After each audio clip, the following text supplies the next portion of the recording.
Good morning.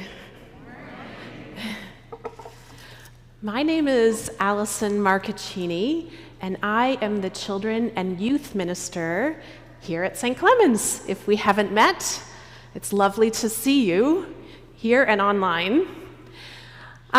Today, because it's an intergenerational service, we are welcoming the whole congregation into the stories that we tell with our children's worship.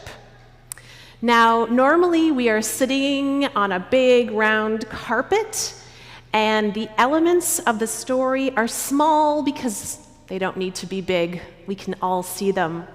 But today, because we are presenting it to you here in this great big sanctuary, the kids have agreed to help tell the story. So they're going to be bringing out elements of the story.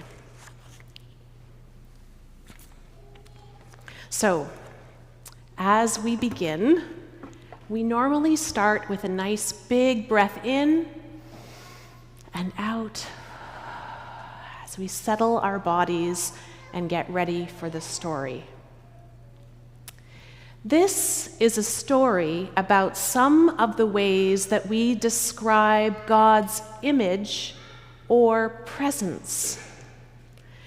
You may have an image of your own, or maybe you have no image at all, or even need one. Sometimes God is simply an unseen presence.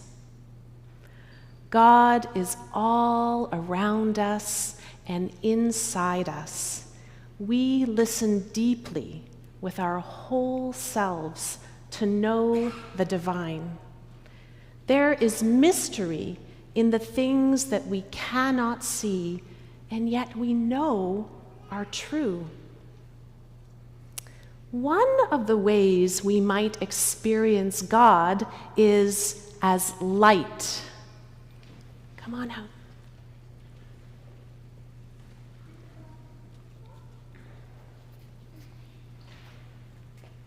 Thank you, Raphael. A light that shines within us and shows us the way. A fire that burns within. Once, there was someone who said such wonderful things and did such amazing things that people began to follow him, but they didn't know who he was. And one time, when they asked him, he said, "I am the light."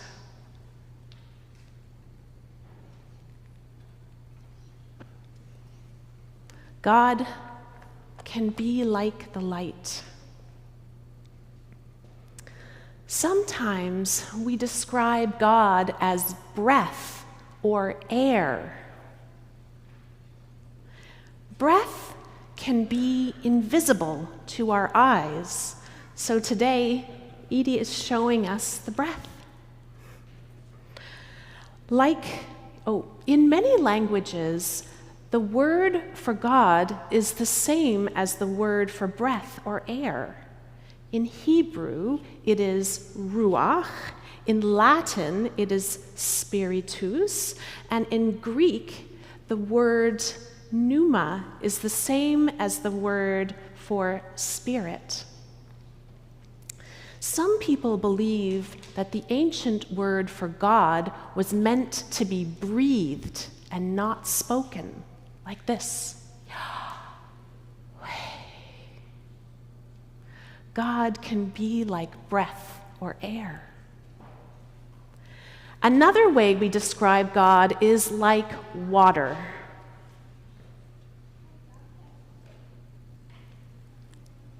A clear spring of pure water.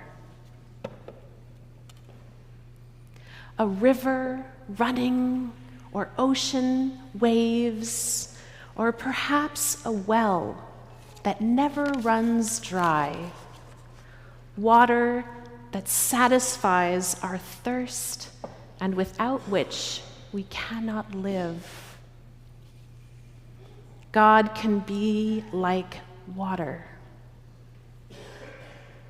Sometimes we say that God is love. Love without end. Love that connects us to one another and to all of creation. Love that heals and makes forgiveness possible. God can be like love too.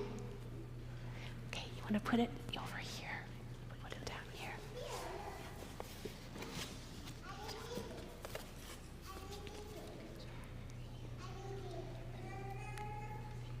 Thank you. There are also many images that picture God as a person. These images can come close for some people. God is like the most loving parent imaginable, the good shepherd who tends to their sheep, a master builder that can create something from nothing. God can be like this too. God is like these images and so many more. There are more images of God than we can even count. I don't know what other images of God you might have. It may change many times during your life, and that is okay. God is all around us and in us. We listen deeply with our whole selves, with our hearts and our minds and our imaginations. In the mystery of what we cannot see, we can still know God's presence in so many ways. Now, at the end of our stories in children's time, we ask wondering questions. And when we ask the wondering questions in the circle, the kids all answer, and we have a wonderful theological discussion. But here, I will ask the questions, and you can ponder them, and maybe later today you can talk about them in coffee hour or over lunch or throughout the week. They're also printed in your program. I wonder how some of these images feel for you. I wonder what other images of God you might have. I wonder where you have seen God.